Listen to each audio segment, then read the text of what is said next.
we have open house tonight, and I wanted to give you a glimpse into my classroom and what open house looks like for my students and for my grade level. Open house is a night where families can come and just take a look into the classroom and take a look at student work from the year. It's just a fun night for families to get involved. So we have that tonight, and I wanted to share with you guys how my room is set up and kind of what students will be doing tonight. I thought it might be helpful if you were kind of looking for a different way to spice up your open house or didn't really know what to do for it, or if this is your first time and you've never done open house. So yeah, I'm gonna give you a peek around.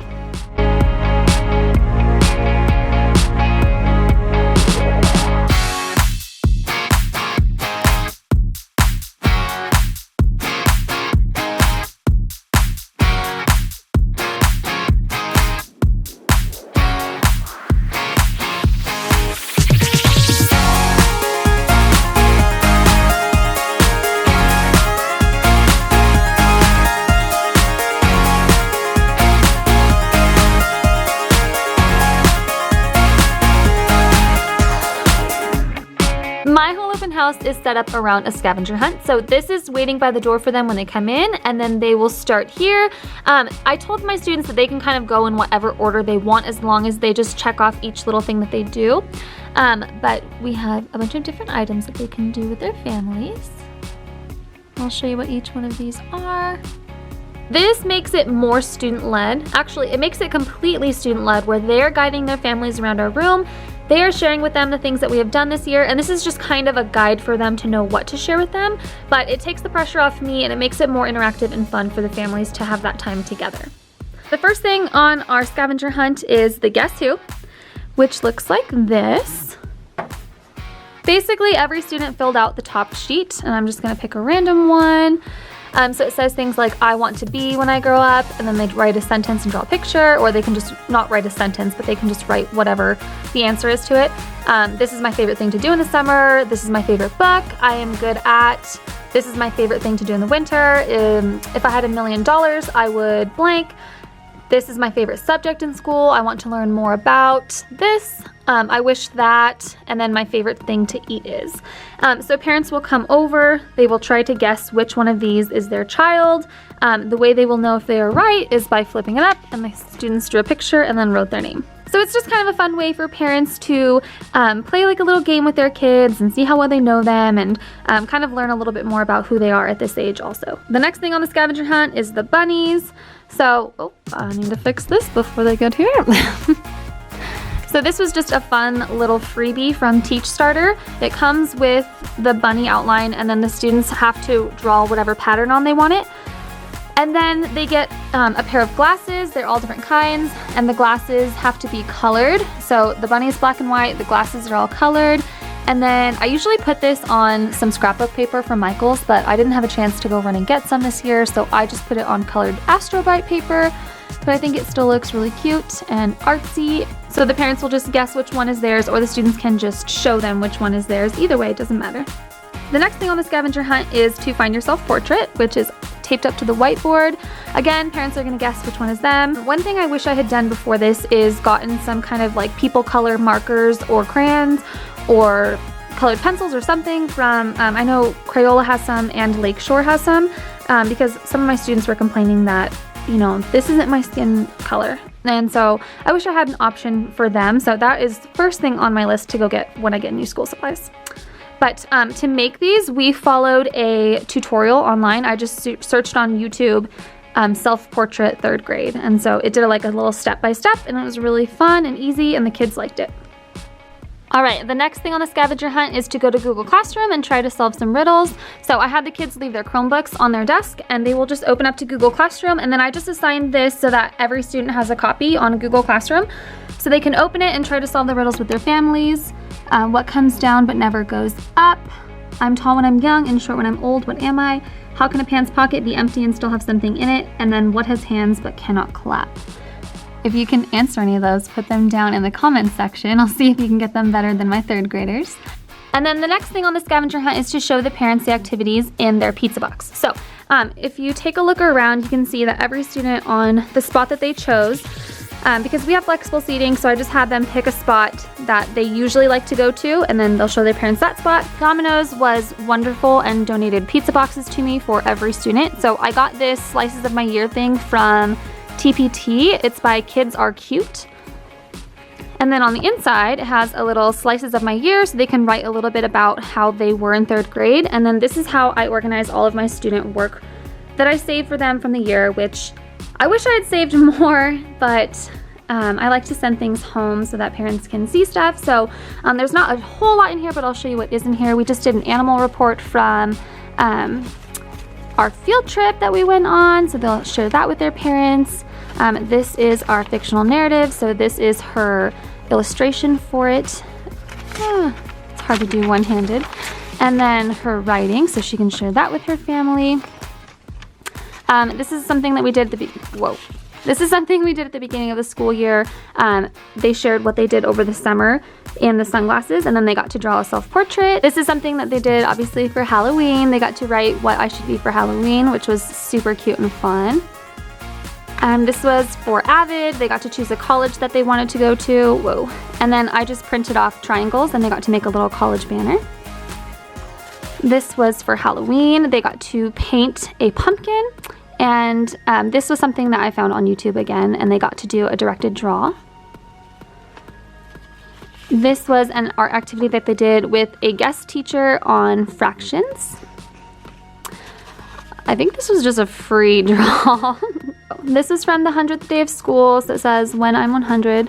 They had to fold some things up because they wouldn't fit in that pizza box. So I used an app, I forget which one, I will put it down below if I can remember it, to take a picture of them, and then it kind of made their face look old and put wrinkles on them. And then they got to write about what they would be like when they're older. That came from Amy Grosbeck. This was an array project that we did that she did not finish, I can see. So they got to do an array city. Each of them made a different skyscraper with different rows and columns. And then again, I did a directed draw for the Incredibles, and they got to pick which Incredible person was going to save their array city. I think this is the last thing. This was a watercolor painting that we did for Christmas. This is just construction paper that they got to cut out and then watercolor their sunset. Oh, there's more. Unfortunately, since the boxes are small, they had to fold up a bunch of stuff, but this was a letter that they wrote to Santa about opinion writing about if they thought they had been naughty or nice this year and trying to persuade Santa one way or the other. Super fun. And then this is the last thing. This is an area and perimeter robot. So it says what the dimensions of the robot should be, and then they got graph paper, as you can see, and they got to make an area and perimeter robot. So that gives them quite a bit of stuff to go through with their parents and just show them kind of a slice of their year. And then this year I'm gonna let them take the pizza box home. I have kept these pizza boxes for the last 3 years and just used them over and over again, and then just broke down the sides and then just, as you can see, taped them back. So I won't be using the pizza boxes again next year. I will have to go beg Domino's again to give me some more, but the kids will be able to take all of their little keepsakes home from the year in their box, and then my room is tidy afterwards. All right, the next thing on the scavenger hunt is what is your word for 2019 and why? And this is something I shared with you guys in a previous video. This was a freebie from Teach Create Motivate, where they got to pick a word at the beginning of the year when we came back from Christmas break, and they got to write why that was their word. So I'm gonna have them guess which one is their child's, which one kind of sounds like them, and then they will get to share that with their parents. The next thing is to show their parents their favorite flexible seating spot. So their pizza box most likely is at their favorite spot, but some of them had the same favorite spot, and of course only one person can sit there. So I just said, if you didn't get to pick your favorite spot to show them with your pizza box, just go ahead and show them after you're done, or after that person is done presenting their pizza box to their parent. And a lot of them have like 2 or 3 favorites that they'll sit at, and they'll just kind of change it here and there. And so I told them, you know, go ahead and go tell your parents why that's your favorite spot, how it helps you learn, and just share it with them. All right, the next part says, parents, fill out the why I'm proud of my child. So on my classroom door, I just made this anchor chart really quick. It says, parents, find your child's sticky note and write why you're proud of them. Stick it back on here when you are done. So each sticky note has a student's name on it, so they will just take a pen that I put next to it And they're just gonna write why they are proud of their child, and then we read them the next day. Any students who don't come to open house or who don't have a family member fill it out, I will fill out why I'm proud of them and then read that when we share it with the class the next day. I love this because it gives parents a chance to publicly shout out their child and know that they are going to be congratulated for a job well done. No matter what they're struggling with academically, no matter what they're struggling with behaviorally, it gives them a chance to build them up. And I just really love that. And I love that the kids get so excited to hear not even just their own, but what their parents said about each other. So that's something really special. They look forward to it. They always ask me to do it the first thing in the morning. I've done it every year. So I would highly recommend doing something similar to this where your kids can be praised by their parents in front of everyone. The next thing says, find your balloons. So these are the balloons I'm talking about. There's 3 of them. One of them says, I'm excited for 4th grade because. One of them says, what I will miss most about this year is, and the next one says, my favorite memory from this year is. And they're hanging from the ceilings with paper clips that I just tied to the string. And then on the end of the string, I took their photos as if they were holding balloons, and then a wonderful parent cut them out for me. So it's a super cute keepsake that they can take home, and I feel like it just makes the room look fun, and the kids enjoy getting to find their balloons and reading each other's. And it's really sweet to hear what they have to say about their year and why they're sad to go and what they're gonna miss and also what they're looking forward to. And then also I told them to read each other's favorite memories because someone else is probably gonna have written something that you didn't think of, and it's gonna be a memory that we all experienced together, so it's gonna be fun to look back on that. And then I hang these up for a couple days and then let the kids take them home. But I think it just makes the room look so fun. Of course, these are all to the back side, but the black just makes it kind of stay so that it's not caving in. But give you a little sweep of the room. I put one over every flexible seating spot so that it's not just kind of in the way of a walkway.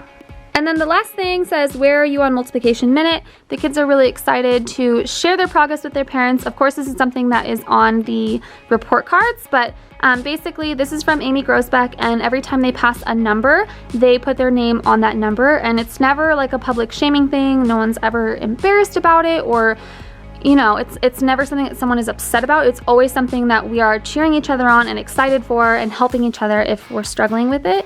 And I just really love this. I always tell students too that this is your classroom just as much as it is mine. So whatever you want to share with them, whatever you want to show them, whatever you love about this place, feel free to walk them around and share with them what you love about our classroom. So a lot of students asked if they could share our library with their parents, which of course makes me so happy and proud. And so of course they can. So our library isn't something that I put in the scavenger hunt for kids to have to check off a list, but this is always a place that kids want to bring their parents to, show them their favorite books, and the kids help me clean it out. So today we took off all the bins, and 4 students took Clorox wipes and wiped down all the shelves, which were very dusty. And now they can show off all their favorite books. So I love that they love to do that.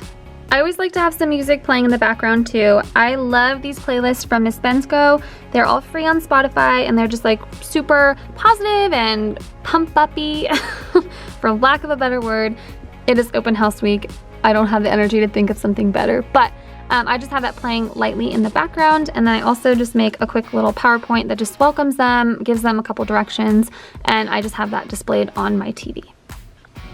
One other fun thing I like to have up when families come for open house is some kind of place where they can check out the pictures from things they may have missed during the school year. So things like field trips or exciting days in the classroom, like our winter celebration or room transformations or days that families have come in to read books. I always make sure to take pictures those days, and then I always make sure that this board is filled up when families come because it's so fun for them to get to find their child, and the kids love showing them the pictures that they're in. So this is something I love doing. Next year, I think what I'm gonna do, instead of just having the pictures kind of randomly strewn about, is I would like to put some kind of ribbon or some kind of wire going across, and then have little clips. That way I can just clip on the pictures and it'd be easier to change them out, because this is kind of cluttered and unorganized and bothers me that it's not spatially perfect, but it was really easy to do. I just cut out the We Are Family on my silhouette, and then I just print the pictures on a color printer at school. And yeah, it's super easy and fun, and it just provides that extra family environment, and it's it's just a really great addition to our classroom. I wanted to share with you guys my outfit too. So this dress actually just arrived today, so it's a little bit wrinkly, but I just couldn't wait to wear it. Yep, it has pockets, you saw that, right? And this embroidery is just so stinking beautiful. This is from Coffee to Cocktails. And then these sandals are from Group Deals. I love them. And then these earrings are from Etsy. I don't actually remember what the shop is called, but I will have to put it down below. So I just wanted to share that with you guys. I thought it was so cute. And I absolutely am obsessed with everything that Coffee to Cocktails puts in their store. So yeah, this is a super fun, easy outfit for an event like this. It looks put together, but really I'm super comfortable, so I love it. And that sums up open house for us for this year at least. If you have any other ideas that you think would be super fun or helpful or that you've done for open house that you love, please feel free to share them down below. And I hope that you guys enjoyed. Have a great day.